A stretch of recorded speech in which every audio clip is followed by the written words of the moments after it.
O Motoclube de São Luís conseguiu um grande resultado na cidade de Barra do Corda, jogo difícil diante do Cordino. Maranhão Atlético goleou São José, lidera o grupo B. E o Campeonato Maranhense inicia a segunda rodada já neste sábado com 2 jogos. Neste fim de semana, segunda rodada vai estar em andamento. Olá, torcida, tudo bem? Seja muito bem-vinda aqui no nosso canal Laís Costa Narrador. Inscreva-se, acione o sininho para ser comunicado das nossas lives, nossos conteúdos. Deixe o seu joinha, o seu like é importante para nós. Compartilhe e faça os seus comentários aqui embaixo. O canal Laís Costa Narrador acompanhou a abertura do Campeonato Maranhense em todas as suas emoções.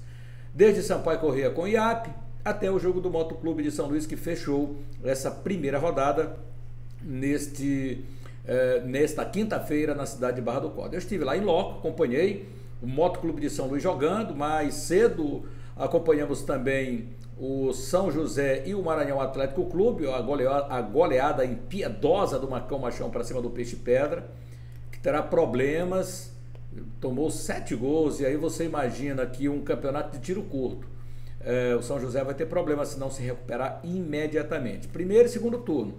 Primeiro turno todos jogam no mesmo grupo entre si, são 3 jogos. E no segundo turno aí aumenta um jogo, são grupo contra grupo, então 4 jogos. Um total de 7 jogos na fase de classificação do Campeonato Maranhense 2023. Ontem o jogo foi à noite e eu conversei lá em Barra do Corda com algumas pessoas que disseram que a federação não enviou ninguém para fazer a vistoria na iluminação do estádio. A priori, a gente olhando para lá, logo cedo, você diz, são luminárias de LED, rapaz, estão colocando aqui e tal. Na hora que ligaram, meu amigo, penumbra total, luz de velas. E tem sido assim nos estádios de futebol aqui do estado do Maranhão. Nenhum tem uma iluminação que a gente possa dizer capaz, adequada para a prática do futebol. Lembro-me que no ano passado, Gabriel Poveda, de Sampaio Corrêa, reclamava muito da iluminação do Castelão.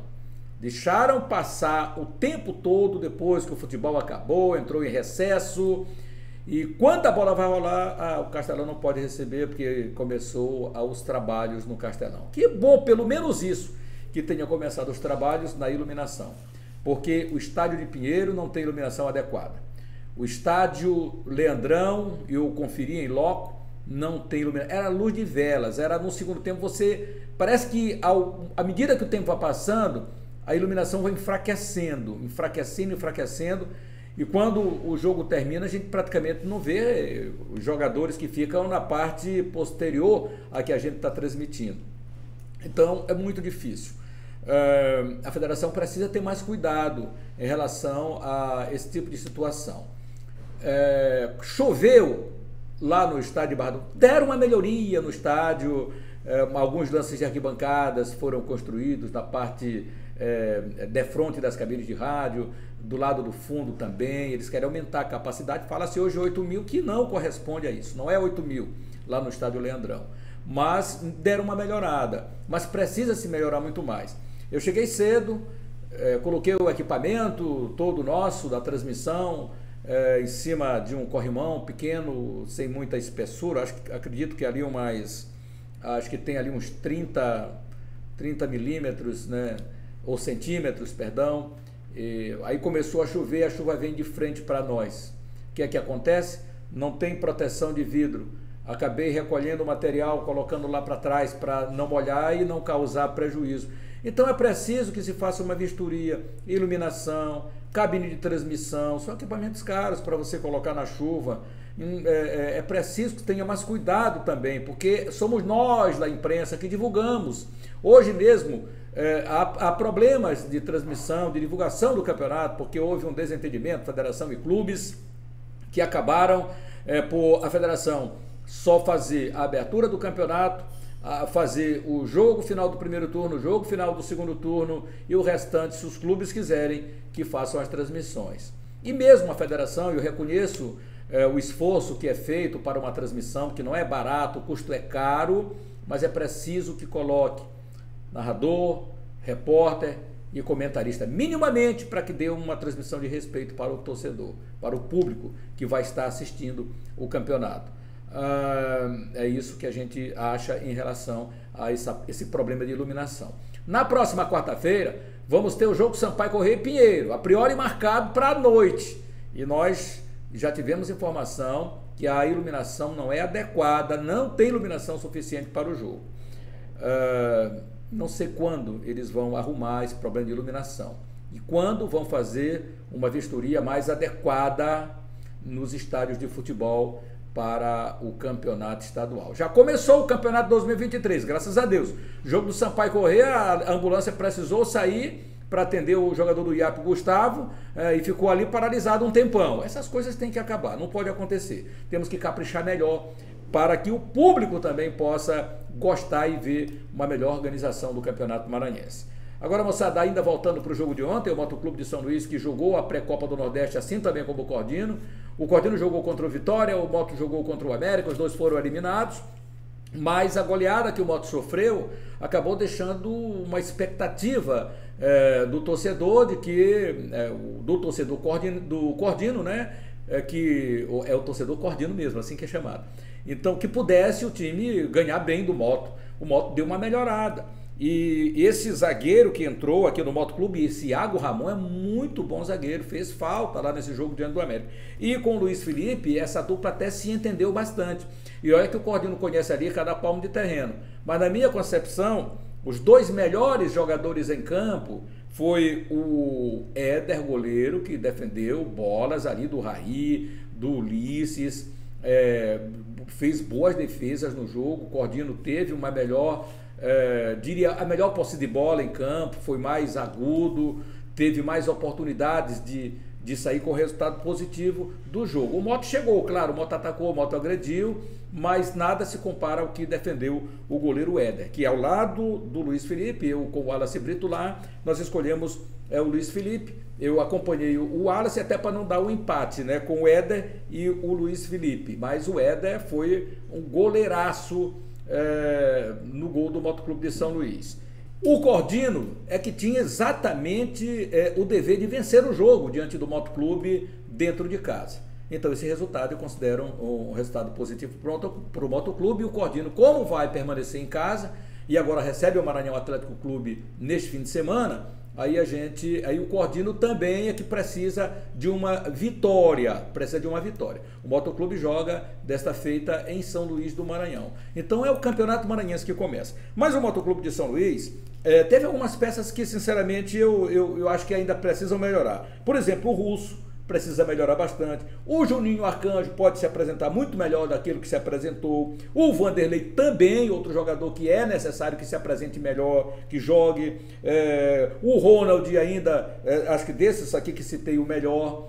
O Johnny é atacante, brigador, lutador, não tem bola perdida, acho que está aí, mas o Moto precisa ainda melhorar bastante no decorrer, porque a gente sabe que o Moto necessita de um calendário em 2023. E para ele ter um calendário, diria, digno das tradições do Moto, é necessário que seja minimamente vice-campeão do estado. Motoclube com Éder, Arlen, Iago Ramon, Luiz Felipe, Maxwell, bom lateral esse Maxwell, o Arlen também, outros dois bons laterais. Eu acho que a defesa do Moto está bem. Não deu uma encaixada jogando contra o América, mas contra o Cordino eles encaixaram bem, não deram espaço. Fernando, bom jogador, bom capitão. O Russo, que saiu para entrar o Léo Couto. Juninho Arcanjo, depois Paulo Matheus, parece um bom jogador esse Paulo Matheus. Vanderlei, depois o Enzo é o garoto da casa. Johnny e o Ronald, e depois o o Jonas. Então esse foi o time comandado pelo Wallace Lemos. E o time comandado pelo Marcinho teve Dida, Everton Silva, Gilvan, Rony e Eric Vieira. Diego Teles, bom jogador. Recife, que não jogou muito, quase ninguém falou do Recife. Depois entrou o Rosivan. Paulo Vitor saiu para a entrada do Josivan. Esses dois aqui são bons, tanto o Rosivan como o Josivan. Estão no banco, por opção do Marcinho. O Paulo Vitor é um bom jogador. Felipinho, jogador bem rápido, saiu para a entrada do Raí, que deu uma melhorada no time consideravelmente com a entrada do Raí. Experiência, Sampaio Corrêa, né? Ex-Moto. Aí o Ulisses, aquele que a gente já conhece, ali conhece todo, mas o goleirão lá estava presente, o Éder Previtago, o de Ulisses, uma hora ele amorteceu no peito, deu uma virada sensacional pro gol, a bola não entrou, e Chaveirinho, depois Kaká, que já é um jogador também conhecido, a gente já sabe das suas qualificações. Ranilton Oliveira, mais ou menos. Eu não gostei muito da atuação, andou usando de 2 pesos e 2 medidas. Eu acho que o Gilvan merecia cartão amarelo.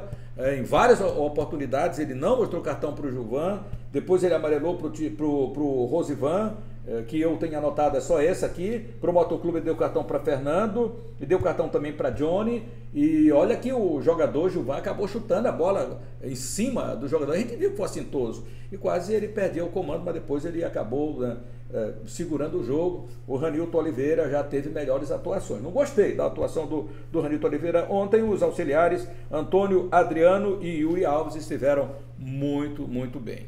Então, os jogadores do Motoclube de São Luís, galera, só para pontuar aqui, o Juninho após o jogo. Vamos ouvir o Juninho após o jogo diante do Cordino, com a impressão que ele teve do jogo, falando Juninho. Ponto importante, né? Sabe da dificuldade que é jogar aqui em Barra, né? Mas a equipe foi aguerrida, né? Lutamos pra caramba, poderíamos ter saído com placar de vitória. Mas enfim, é um ponto que vai ser muito importante para a sequência da competição. Como eu falei, jogar aqui é muito difícil. A equipe está de parabéns pelo tempo de entrega, né? Pela determinação, né? Principalmente pela coragem que tivemos de enfrentar aqui o Coda. Com certeza os times que vêm jogar aqui vão passar apertado, mas a gente se portou bem. Jogamos bem, poderíamos ter saído com os 3 pontos, mas um ponto, como eu falei, que a gente vai levar para a sequência da competição, vai ser muito importante para a gente. Temos um jogo em casa agora, diante do nosso torcedor, nosso domingo, Castelão. Se Deus quiser, para a gente vencer, poder buscar nosso objetivo de classificação na competição e buscar o nosso novo objetivo, que é o título, para poder dar calendário para esse clube. É isso, tem que dar calendário para esse clube. Juninho é o 10 do Motoclube, Juninho Arcanjo, tem mais uma passagem agora pelo Motoclube de São Luís, é um bom jogador. Se ele melhorar um pouquinho mais, aí o Moto dá uma engrenada nesse meio de campo. Já tem Fernando, que é um bom jogador, como disse, Russo precisa melhorar mais ainda, mas o Moto vai se ajustando aí aos poucos. Essa segunda rodada do Grupo B acontece domingo, 15 horas e 45 minutos, Motoclube São José, Estádio Castelão, 15h45, isso pelo problema da iluminação. E no domingo também, às 16 horas, tem Cordino e Maranhão Atlético Clube. A classificação desse Grupo B, Maranhão tem 3 pontos, Cordino 1, Motoclube 1, São José nenhum ponto, levou a goleada do Maranhão Atlético Clube. Então é isso aí, galera, mais um conteúdo aqui para você no canal da Costa Narrador. Inscreva-se se ainda não for inscrito, acione o sininho para as notificações, deixe o seu like, seu joinha é muito, muito importante. Compartilhe no seu grupo, com seus amigos e deixe os seus comentários aqui embaixo. Diga para nós se você está gostando do seu clube, no Campeonato Maranhense, nessa largada, nesse início de competição. Grande abraço a todos, fique com Deus e até mais.